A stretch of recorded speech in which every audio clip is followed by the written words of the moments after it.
Hi, everyone. So it's officially 8:05 here in Detroit. So we'll go ahead and get started. First of all, thanks to everyone that's joining us online. I'm Merritt Kenzior. On screen are also Ivana and Mariano. We'll be your hosts for the evening, and we'd like to welcome you. Thank you for joining us. Tonight, we're going to run through a little bit about what Formula One in schools is, kind of the history of the program in North America. We're going to hear from some awesome, great guest speakers, and then we'll jump into how you can get involved in the program if you're so inspired. Ivana and Mariano, I don't know if you want to introduce yourselves really quick. Yeah, go ahead, Ivana. Awesome. Thanks, Mariano. So hi, everybody. My name is Ivana. I am the F1 in Schools North America Women's Director, and I'm located in South Florida. Hi, all. My name is Mariano del Castillo. I'm a racing education specialist for F1 in Schools North America. I'm a former racing driver as well. I'm based in Mexico. But yeah, it's very nice to have you all. And again, I'm Merritt Kenzior. I'm Chief Program Officer, and I oversee competition operations. So to start us off, we're going to talk a little bit about what is actually Formula One in schools. Formula One in schools is the world's largest STEM competition spanning over 58 countries worldwide. Students aged 9 to 19 compete in the program at a regional, national, and international level. The program centers around a 1/20th scales Formula One car that's powered by a CO2 cartridge that races down a track similar to what you can see in the image on the right. The program's much more than just a race car, though. Student teams from 3 to 6 students have to design an entire mock race team, so everything behind the engineering of their car, a marketing and branding strategy, project management and timelines, as well as a graphic identity for the team. So there's a lot more involved than just a tiny little race car, but it can take you big, big places. When it comes to the history of the program in the US and internationally, this is a program that is in its 20th year. It started in 2003, and we've been having the World Finals since I think 2005. So this is something that is very well established internationally. When it comes to the US, we've been lucky to have all the way up to world champions in the program, second, third, fourth, fifth, and sixth at the international level, as well as various other teams from the United States that have represented us as the world finals and placed very well. We also are lucky to have our national champions on this call today, too. So if you have questions, they're a great resource. But students from this program learn a lot of skills aside from the trophies they earn. And I'm going to pass it off to Mariano to talk a little bit about the benefits of participating. Sure. Thank you, Merritt. Yeah, as Merritt said, this program is a very complete program. You don't only have to design the car, which is a very difficult task. You have to fundraise, you have to get partners, you have to design all the image of the team. So basically, this challenge can take you great places if you do good. One of the main benefits we have is that the challenge is aimed for kids aged 9 to 19. So we have potentially the opportunity to have an extracurricular experience for young people before they enter university. This means that they can also be able to participate for very good or complete scholarships in great universities, as we will see up next. Many students from the US have graduated from high school and went on to study on any of these universities, which, as you can see, they're very good. Stanford, Yale, MIT, etc. And also we have some other graduates from the program that went on to work at Williams Racing, McLaren F1 team, I think even in NASA. So the opportunities that F1 in schools gives to students are very good, but the opportunities that it gives to different schools that apply the program are also very good, because if you as a school have this program inside the education you give to your students, you're clearly someone that's working for them to have a better future, and of course you make a difference.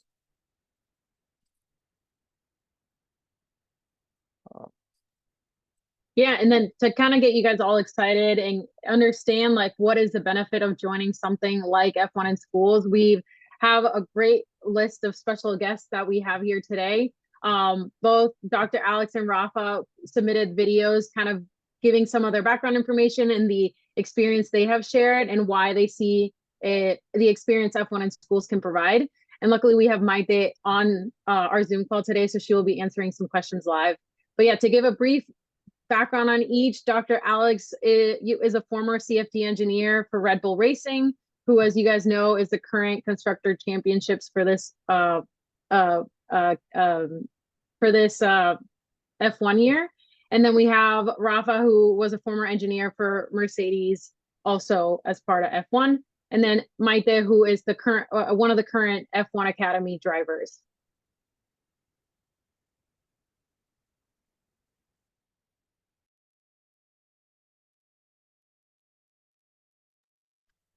Mayor, I don't think we can hear the sound.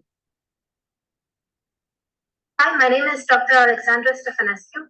I am an engineer at Tesla based in Los Angeles, and I have previously worked for 3 Formula One teams from the United Kingdom. My longest involvement being with Oracle Red Bull Racing, which is the current world constructors and drivers champion. I'm passionate about high performance vehicles and working on forefront technology. I have done my PhD because I wanted to work in Formula One. And whilst I did my PhD, I interned for McLaren Racing. This was back in 2015. And afterwards, I got permanently employed by Williams F1. And then I joined Red Bull Racing in 2019. My job title was a computational fluid dynamicist. So basically what I would have done is I would have provided tools to the aerodynamicists to judge how good their designs are and whether they will put performance on the car. And this role is trivial because it really helps the track engineers and the aerodynamicists to understand the car behavior and have a better development for future races. Formula One in schools is a competition aimed at school-age children to work together as a team to design, build, and test a small car prototype that is powered by a small gas canister. And they get to design it and build it, test it, and then they get to race their car against teams from other schools to see which one is the fastest in a straight line. There are many great things about getting involved in this kind of competition, and obviously this is going out to the students. I will list just a few. So first of all, it's an opportunity to do applied science and technology work. Whatever it is that you learn in the classroom, now you can apply to something that's a bit more real.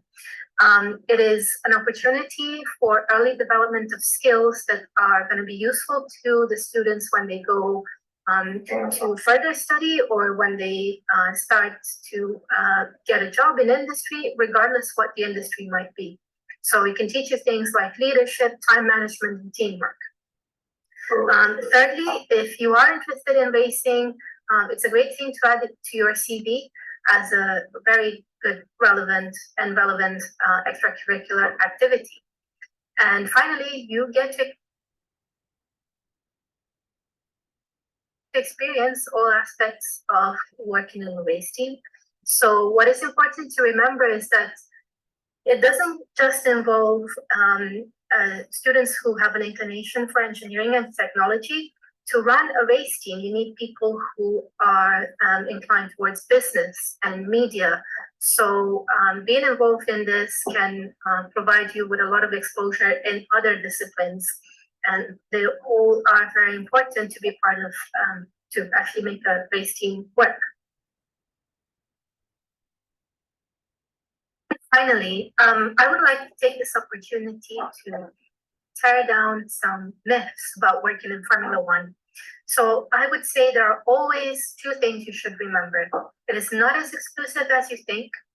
And whilst being passionate about racing is a great thing, it is not the guarantee to getting your job. There are millions of Formula One fans across the world, but what matters mostly is your individual ability to do well in the job.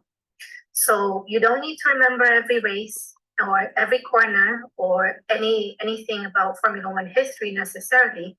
But if you demonstrate that you have done a good job in your degree and that you can learn fast and that you can work with other people and you can solve problems, then that is really what matters most.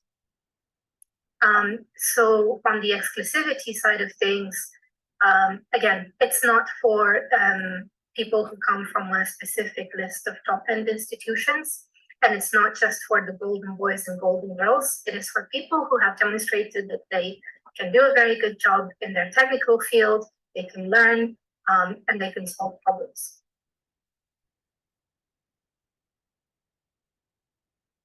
Hi, my name is Dr.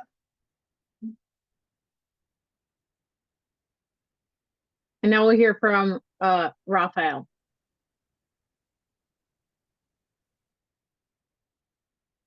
Hello, my name is Rafael López, originally from Mexico, and yeah, I'm gonna tell you a little bit about myself, my involvement in Formula One, and yeah, just hopefully in this little video clip give you a bit of an insight myself about F1 in schools. Yeah, hopefully you'll enjoy it. So,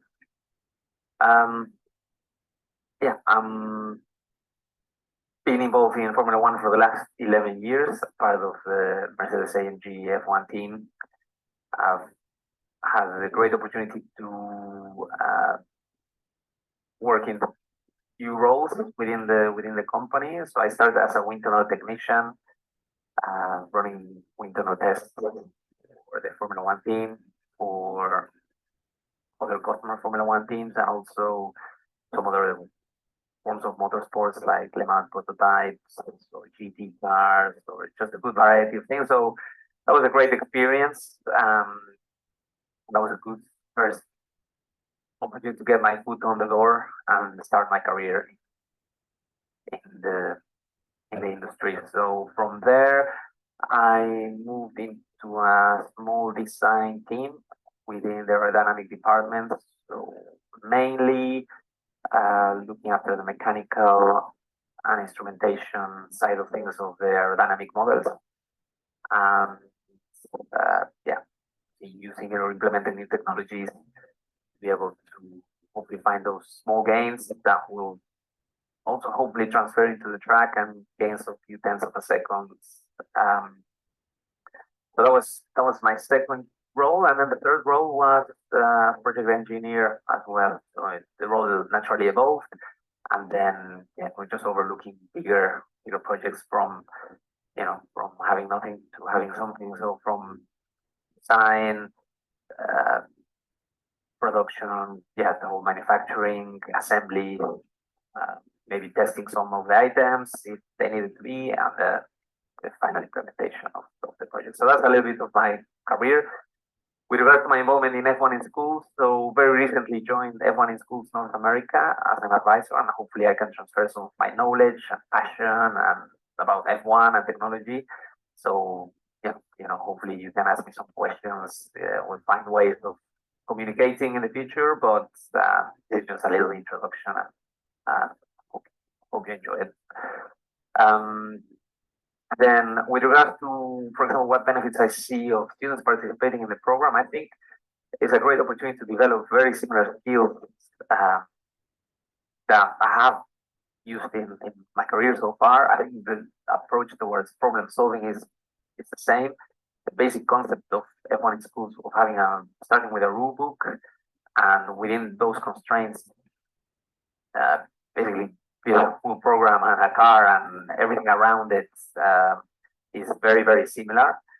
And I think that competitive environment really makes you thrive, and it's just a great opportunity to make the best out of it, or the most out of it within that same rule book, and applying all those STEM subjects. And not only that, but everything around it as well. The marketing, the media skills, the sponsorship, racing. I just really see it as a full package. So I think it's great. All the benefits I find really within the exact similarities that I see between experiencing F1 in schools and everyone. I think, I would like to highlight that the main one is really the huge amount of teamwork required, having that trust with your teammates, having that support, no blame, understanding that you have to improve every area. How important it is that every area of the project needs to have a similar level of commitment and in order to have those marginal gains, attention to detail, having that structured project management, the integral design, development of the program. I don't know. I just see a lot of similarities and a lot of benefit in being involved in a project like this. I think this is something that everyone teams in the future, hopefully, if you want to pursue a career in the sport, it values very highly. Ultimately, those skills is an opportunity to show that what you learn in the classrooms can be transferred into something practical, is normally what we do. And then, shows that extra level of commitment, those extra hours after school or not, but just, the ability to work as a team or in a team to deliver that final product, hopefully will be competitive and better than ever. So I think it's a great platform, and it's something that should be embraced and enjoyed. Then just to finish off and not try to extend this video too much, I've been asked to say about what are the myths or some of the myths about working in F1, and I think for me is that it is not as unreachable as people think. It is not rocket science. I think there's no, it's the same existing technologies, just applied in an innovative way. It's not about reinventing the wheel in any way.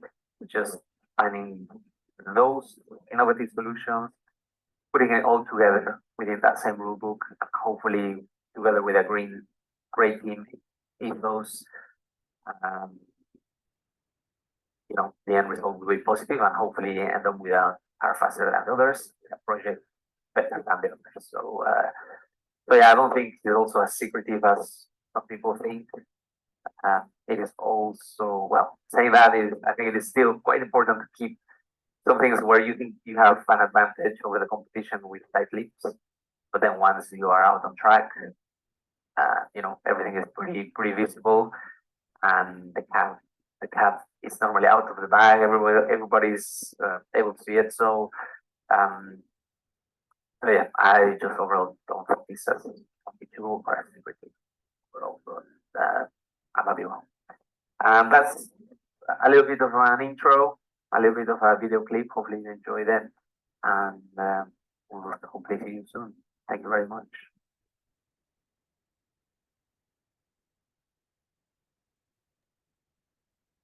Awesome. So you guys got to hear now from two separate folks, both on the kind of engineering side of things. And next we wanted to kind of introduce Maite, who is an F1 Academy driver. And if you could either ask questions if we want to monitor the chat, but I'll start with some first initial ones directly to Maite. So I guess the first off, Maite, if you could just please introduce yourself and kind of give us a little bit of a background of how you ended up here.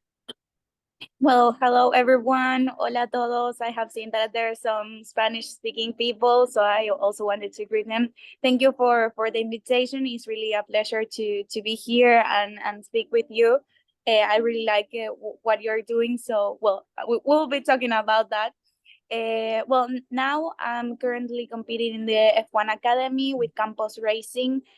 This category is an all-women series that is supported by F1, with the aim of finding the next women to get into Formula One, to supporting women, helps with budget, track time, and everything. Since I have memory, I've always loved racing. My father was a rally driver. My brother tested in Formula One, so I was always involved in formulas, but my family didn't let me race until I was 16, 17 years old.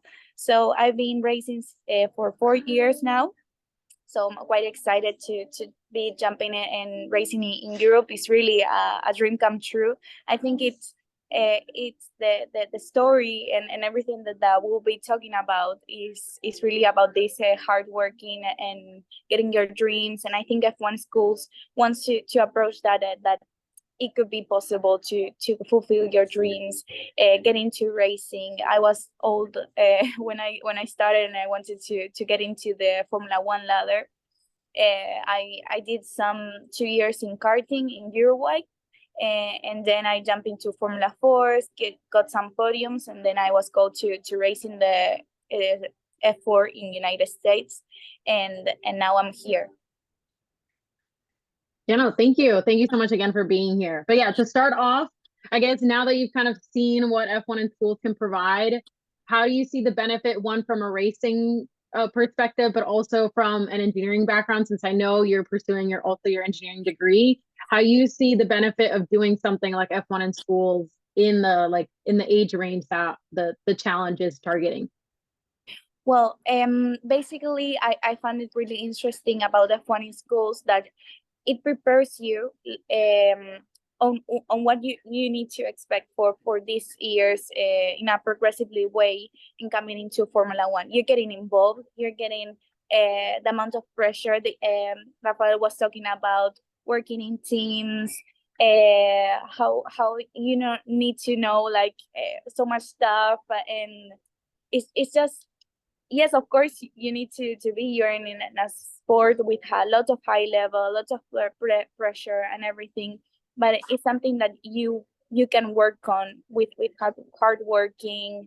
Also, I'm a chemical engineering student, so I know what you need to get into these degrees. But I think F1 schools provide this opportunity to also get to know what you will be working on. If it is your dream, I always tend to talk to students that get these opportunities to see what you will be working on what you want to study. It's really good, because one thing is to study chemical engineering or mechanical engineering strategic, but then it's to work on it and to see the environment and everything. So it's really cool that F1 school has this opportunity for people. No, of course, absolutely. Getting that hands-on is definitely a huge plus when it comes to F1 in schools. Okay, and then now, so you're in the car, you're clearly racing. What do you see some of the similarities between like what you could see like racing within like the inside the car, and then racing how F1 in schools it is, which is like a miniature kind of like, do you see any similarities in that experience?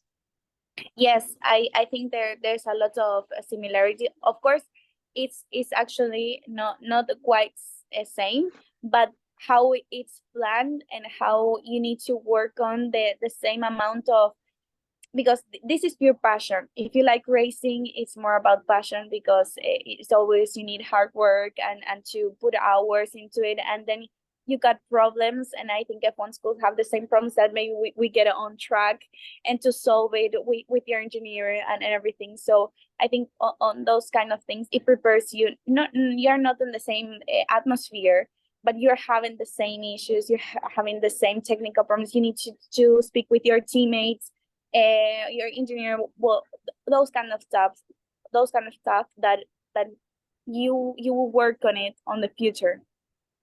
No, absolutely. And then, yeah, I guess to kind of finish off with my last question, and we'll see if we have anybody in the chat asking anything.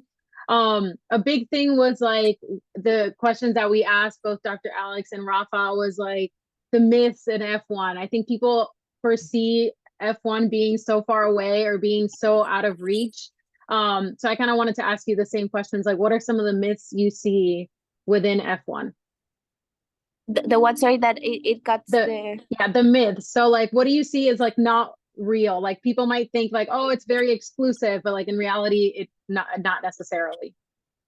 Well, it happened to me as a driver coming to the circuits of Formula One, and you see it on the TV that the cars and passing fast and all these people, and it looks huge, and then you come to the track and actually it's not that big. And I think that is a really small world. When you enter, and now that I'm in the F1 Academy, I was racing in the United States. I can feel that you are in this world and you know each other, and you get to know each other, and you start to noticing things about how F1 works and how the teammates and the strategic. Now that I'm in the F1 Academy working with Pirelli tires, I'm going to do an example. We start talking about how F1s manage these tires and how they do it and how they warm up and how they cool down. And this is, and I'm in an inferior category, but you are working on what they are doing and you're entering in that world. So it's not that difficult. It's not like a myth. I think this, as I told you, this is a pure passion. If you see that you have hard working, have good ideas, you need sometimes to be out of the mind and have a lot of brainstorming into this and being creative to jump into the world. And also it's really good that F1 in schools is giving all these opportunities, because it's not us only driving, only engineers. There's a lot more people behind. No, absolutely. And I think we'll talk about this a little bit further, like kind of like, I think Rafa touched on it as well. Like F1 in schools is not just so much about the racing and like designing the car. There's so much more that goes into F1 in schools, and it translates so well to F1 in general as well. And then I think we have one question from the chat, and I think this might be our last one before we keep going. We'll have another Q&A session towards the end of the session. So if anybody else has any other questions for Maite or about the program, like feel free to answer and type your questions there. So yeah, question is, until now that you have been competing, has it been worth all the sacrifice that you have put into it? Like, and would it be worth it to try for somebody who might be interested in racing? Yes, absolutely. I think this is a hard sport on the driving side that I will speak.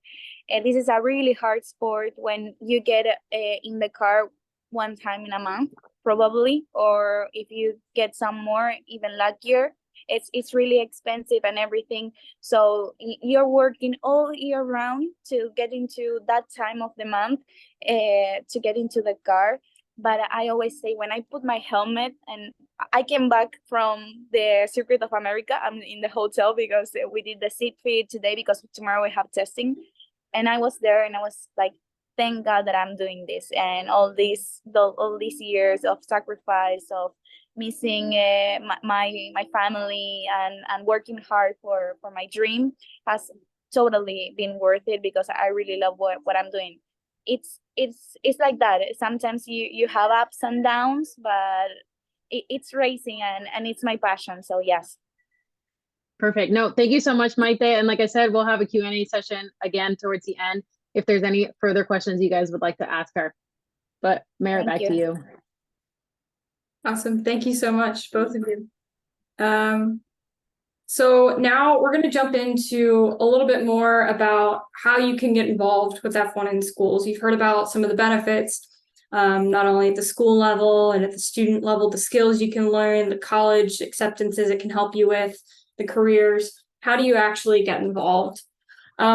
This information that I'm about to share at large is relevant to the program internationally, but specifically will target the US and the Canadian-based programs, since that's what F1 in Schools North America covers. So some of it is a bit specific, but please stay on if you're from other countries, because a lot of this information, the groups that manage the competition in your countries, this is all still relevant, and we can get you in connection with them so you can get started in your country as well.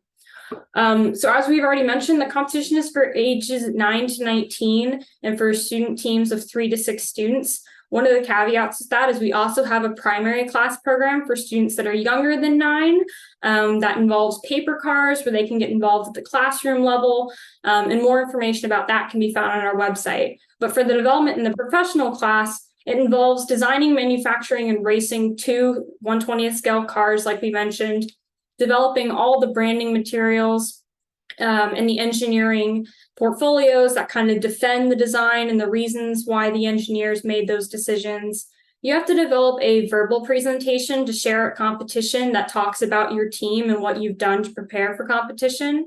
You'll undergo an engineering interview with industry experienced engineers to kind of, again, defend your car design and the engineering decisions you've had to make along the way. But outside of the engineering side of the competition, you also have to develop that brand identity, marketing strategy, and digital media strategy. How are you creating a race team and promoting your brand online to sponsors? You have to completely generate your own team budget and acquire sponsorships and partnerships. And a lot of these teams are self-funded, so going out and doing fundraisers or talking to sponsors. And then managing that relationship like you would have to if you are a real Formula One team or a racing driver that's bringing sponsorship to a driving team. When it comes to the US and Canada, how do you get involved? There's 10 easy steps. First and foremost is read the rules and regulations. They define everything about the competition that you'll need to know, including the logistics of how the competition works, but also the technical regulations that your car must comply with to make sure it's legal and safe to compete at competition. Those can be found on our website. Outside of that, form your team. These can be students that are at your own school, in your classroom that you may be friends with, or even from different schools in your area that you form a multi-school team if you need to find different people. Next step is affiliating on our website and joining the team portal, which I'll touch on more in a moment, but that gets your information to us that allows you access to see the competition information and lets you register for the regional finals, which is the first step towards competition in the US and Canada. As you prep for the competition itself, you'll have to develop that sponsorship pitch or packet, like I mentioned, to help your team raise funds along the way.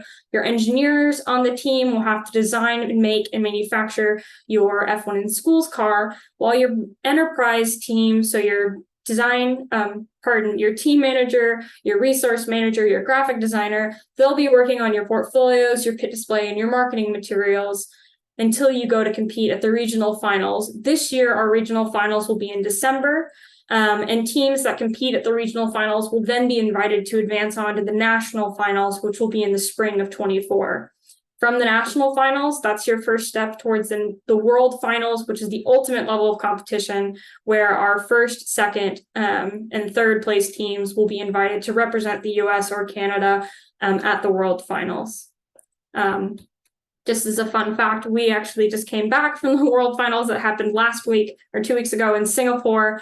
Every year it rotates. So we've been to Abu Dhabi, Singapore, Malaysia, Austin, Texas, all over the world is where this program can take you. So I mentioned affiliating on our website. That's the first step to getting more information about the competition itself.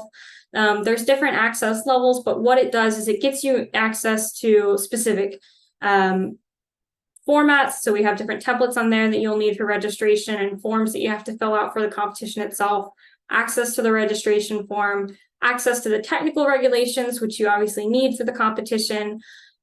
We have our virtual training guide, which is a great resource, especially for new teams starting out, or if you're a teacher that may be strong in engineering, but not necessarily strong in the enterprise aspect. We're strong in the enterprise aspect, but a little weak on the engineering side. Our virtual training guide is 8 units that steps through everything a team needs to know about how to design a car, how to develop that budget, how to find sponsorship funds, and that's available to anyone that's affiliated with us. And that just gives you a way to help your students out along the way. It also talks about what to expect at competition, how to prepare for your interviews, and skills like that.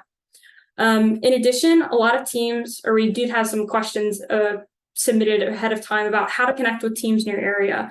So affiliating gets you access to our team directory, where you're able to see the affiliated programs in your area or in Canada as well. So if you're a student that's interested and you don't have other students at your school that you've been able to find, or you're looking to connect with another team, this is the way to do it. You can sign up for the portal for $25. You get access. You can partner with other students that may be involved. And then when you're ready to take that next step and go for competition, you can upgrade the account and then sign up for competition from there. There's also resources as well, and you get access to informational sessions that we do on a regular basis to answer Q&A questions as you proceed along the way to competition. So that's a little bit about how to get involved with the program. I know we ran through things super quick, but we're going to open it up to questions. These are going to be questions about the program itself, or if you have questions for Maite, go ahead and please write them in the chat. And in the meantime, we'll go ahead and answer some of the questions that have been pre-submitted. One of the things that we got a lot of questions about is how to purchase materials that you may need along the way. One of those chiefly being is you have to have foam blocks that you manufacture your cars from. We're currently working on setting up our web store so that you're able to purchase that with a credit card in the future. Right now, if you're interested, please email info@f1inschools.na.org and we can get in contact with you to get access to CNC mills, consumable products, CO2 cartridges, foam blocks, and get you an invoice or a quote for those items so that you're able to make purchases until we're able to get that storefront up. So we had someone ask, how can a school get affiliated? The easiest way, as Mariana just posted in the chat, is going to f1inschools.na.org/affiliate. There's more information on affiliation itself, and there's also the form to fill out and affiliate. It's pretty easy. Any of the information you enter can be changed at a later date, so don't worry about finalizing names or specific numbers. If you are worried the number of students may increase as you go along, that's totally fine. You can edit your profile. It's an individual login to the account, which is different than years past if you've been familiar with our system. One of the teams asked how a team can get sponsorships. Oftentimes, teams will go do sponsorship presentations more than fundraisers. So you're allowed to do fundraisers, you can do car washes, cookie sales, things like that, but your time per return on investment can be much more maximized if you go out to local businesses and you take them a prepared sponsorship pitch and you say, hey, this is our team, we're looking to compete, these are the great careers, and similar to what we've done today, talk about where the program can take you and what you're getting out of it. And a lot of businesses will oftentimes give you some funds to help you along the way. You can put their logo on your car, on your team materials to promote them in the process. And you're starting to work on developing that sponsor relation. So reaching out to local businesses is your easiest bet. So we just have one from the chat. What's an average amount of funds generated by a team over the course of gathering sponsors? For the regional finals in a competition like this year, where the regional finals will be a virtual finals happening in December, teams typically raise about a couple $100 to cover the cost of manufacturing their car, but also maybe some team shirts that they're able to have in their digital interviews so they all look the same. When it comes to a physical competition, like let's say the national finals, teams often look at a couple thousand, and the majority of that varies greatly between team to team. Largely based off travel, right? So if you're driving a competition versus flying, what hotel you're staying at, things like that can vastly vary the price. But with travel being your largest expense, outside of that, you might have a few extra team uniforms. You're going to have to manufacture a few more cars. And then you would have to develop your pit display as well, which would be a bit of additional funds. So again, you're looking at somewhere in the hundreds of dollars for a regional final, somewhere in the $1,000 to $2,000, maybe more, depending on your travel needs for a national final. Are there resources for best using the online learning portal as a teacher? We were given access, but no guidance on how it works. So there is a unit, I think it's Unit 8 or Unit 9, where Brian Kenzior, who is a former team advisor, he's also our CEO, he walks through that kind of teacher side and how to develop it within the classroom. We're working on developing more specific curriculum, but that's a resource that will be coming at a later date. In the meantime, trying to use those as more of an extracurricular to help teams step through the process in areas where they may be weak or need some help with. Jumping back to I'm sorry. I sent a question from Emilio Barajas, who contacted me directly. He's asking, besides the track and the F1 router, what are some other expenses we might expect in order to get started? Sure. In order to get started, there's not too much. I see software as a question. Autodesk sponsors the Formula One in Schools competition. And so all student teams get access to the Autodesk Design Suite for free. You just have to, I mean, if you Google F1 in Schools Autodesk, you can get access. So that provides you with a CAD software. There's rendering software involved in that as well, that you would need for competition. So that covers a lot of your software basis if you don't already have access to a CAD program at your school itself. Oftentimes, other than that, teams would get started with, let's say, a track or those resources to test and aid their car. There's many different ways. Obviously, the startup costs of that sometimes can be very big. And so if you're raising money yourself, there's different ways to do it. We've seen teams that get a launch system and will do it on a gym floor, measure out 20 meters and get fishing line, pin it down and race their car along the floor. And from an engineering perspective, what that allows you to do is you're able to kind of compare car designs to each other. You may not have a realistic track time to what it would be on the official F1 in Schools track, but you're able to see between designs what's better and what's not. So you're able to use resources like that. Other than that, some consumables, buying the foam blocks, axles, maybe 3D printing. If you don't have access to a 3D printer in your school or whatnot, I think would be the big major ticket items. So I see another question about what can an environmental engineer do here? One of the great things about this competition is it's not only helping you from an engineering perspective, but it's really helping make you into a well-rounded professional. And that's something that I think all of our guests kind of talked on, is the skills that you can gain is not necessarily directly related to, let's say, mechanical engineering, right? So as an environmental engineer, you're going to familiarize yourself with the engineering process, with working with a team. You're going to get in front of people, get in front of sponsors, get in front of your judges with the verbal presentation and work on your presentation skills and your communication. When it comes to developing your portfolios, you're looking at that technical document writing with the engineering portfolio, or just regular presentation with the enterprise and how you present information. You can look at timelines with project management.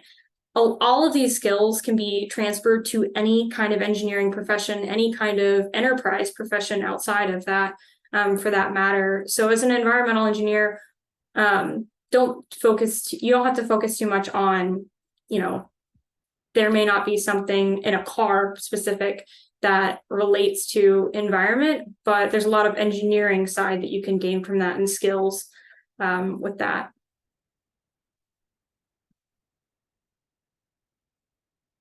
So Mariana or Ivana, if I've missed any in the chat, feel free to let me know. I can hop back to the pre-submitted for the time being.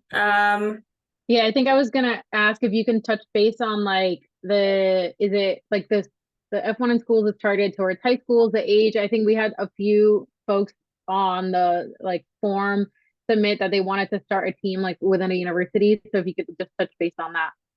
For sure, yeah. So as we mentioned, F1 in Schools in terms of our development or our professional class, which is mainly what you think of when you think of the F1 in Schools competition, that's going to be for students ages 9 to 19. You can enter either class, that would be where that falls. If you're less than 9, that's where we have that primary class that we mentioned, that's more classroom focused and getting everyone involved in STEM from a young age. When it comes to over 19, obviously some college freshmen would fall in that 19 category, but if you've passed that age limit based off the date where you're competing, so on the date of competition, you would have to be less than 19 or at or less than 19. There's still opportunities for you to get involved. A lot of these younger teams, for instance, especially a lot of our high schoolers are looking for those mentors. that may have experience with those engineering topics, or may have skills they've learned in college, MATLAB, different CAD softwares that you're getting exposed to. And they are looking for that mentorship. So if you're interested in the program, but you're not, you're older than 19, there's still ways to get involved if you want to mentor teams, judge at competition, or look into the next step, which you probably can find in your university, which would be Formula Student or Formula SAE, where you're building a mock formula car that you actually can drive around a track and have to do all the engineering and business involved with that as well. And that's often the next step that we see a lot of F1 in school students take when they get to university, is transitioning from 1/20th scale to bigger and eventually onto those careers like we talk about in formula racing or NASA or other great STEM careers as well.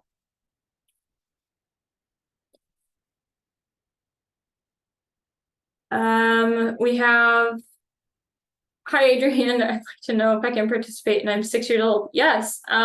So you would fall into that primary class category.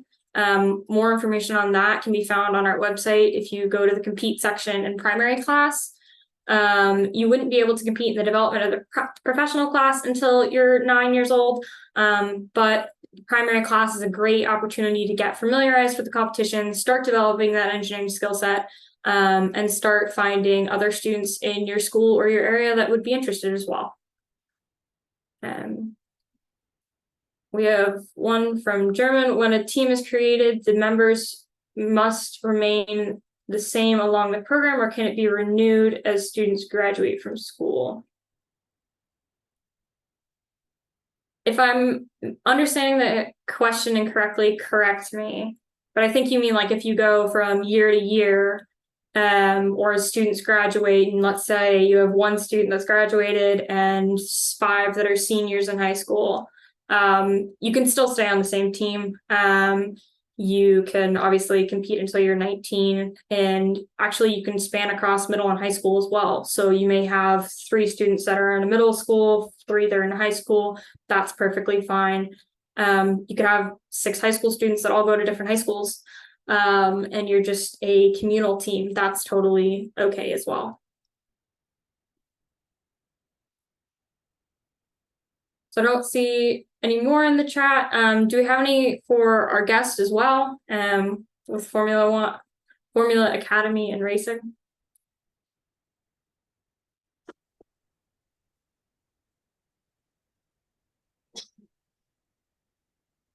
Yes, thank you very much to be here, Maite. If you can talk and you can share your experience as a woman, because now at the Singapore World Finals, we met a lot of women there. Almost like, I don't know, it's 40 to 50% merit was the team were from women in Singapore. So it's a huge participation of with the women in the Formula One in schools, and also the Formula One fans. So can you be more, can you talk a little bit more about the women? How can they participate at the Formula One? Yes, it is amazing how each year the woman participation in Formula One, not only as part of working as an engineer or not also engineers, so on the global part like marketing and management. It's really amazing how it's increasing year by year, and this is also doing an increasing participation in fans. So it's so nice to see the women there. When I'm on the paddock, it's like every time you see more engineers there. Well, there are some famous engineers in Alfa Romeo, Red Bull, that you see that they're doing their work. So it's really nice that the sport is expanding also for women, and there is opportunities for them. Even though there are some programs that women get involved in it, so there are some doors that are opening for us in this sport. So it's really nice. Me as a driver also having this Formula One Academy. So I also want to encourage women to do this, because it's really amazing how the opportunities are building. Also the F1 Academy. My team manager and engineer is a woman. I have a mechanic, the marketing side, and everything. So it's really nice how this is developing. Thank you. Any more questions?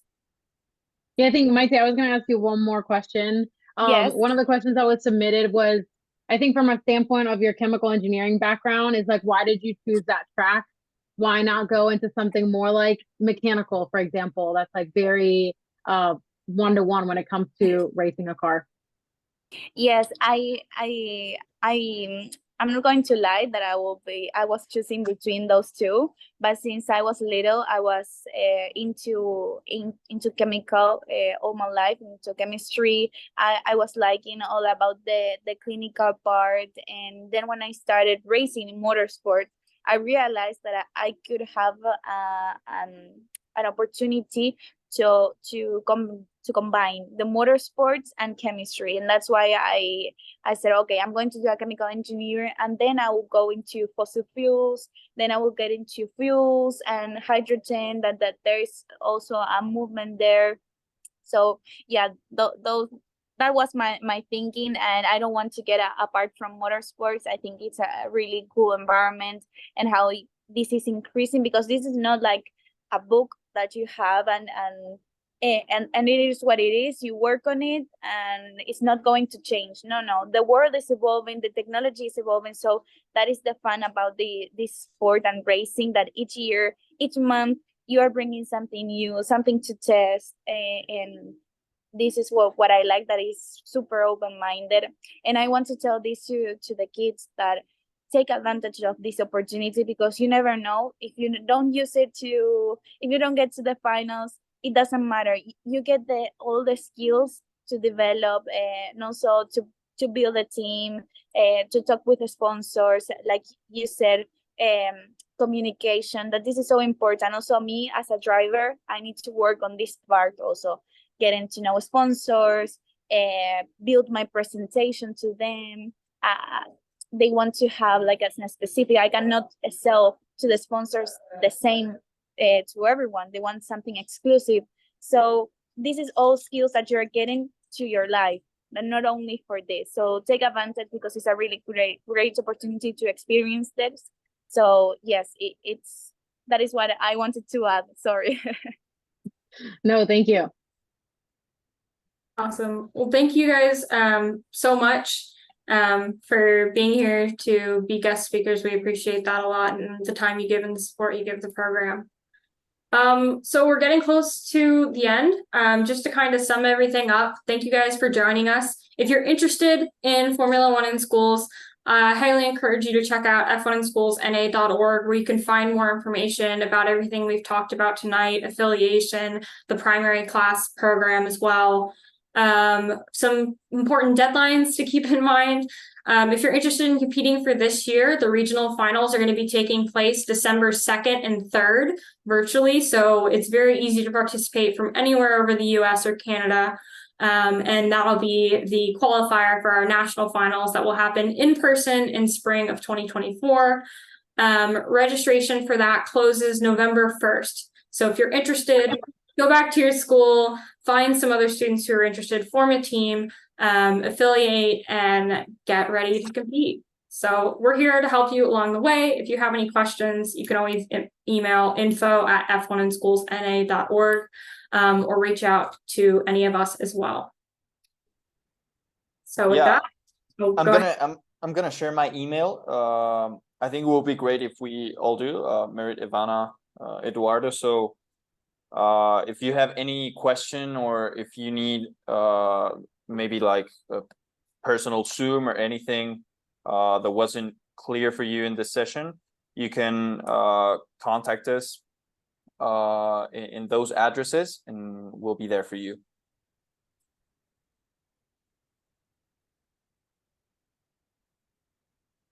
For sure. Great. With that, thank you guys for joining us tonight. Ivana, I don't know if there's anything else you want to say in closing. No, I think that was it. Thank you guys so much for joining us tonight. Yeah, thank you for your time. Thank you, Maite, for the time and disposition. Also to Alex and Rafa, they're not here in the Zoom, but yeah, thank you for being here. And yeah, that's it. Thank you guys for the invitation. It was a pleasure. Bye-bye. Thank you. Bye. Bye. Bye. Bye. Thank you so much. We hope to see you there, Adrian, in the primary Adrian. class. Adrian. Bye-bye. Bye-bye. Bye. Bye.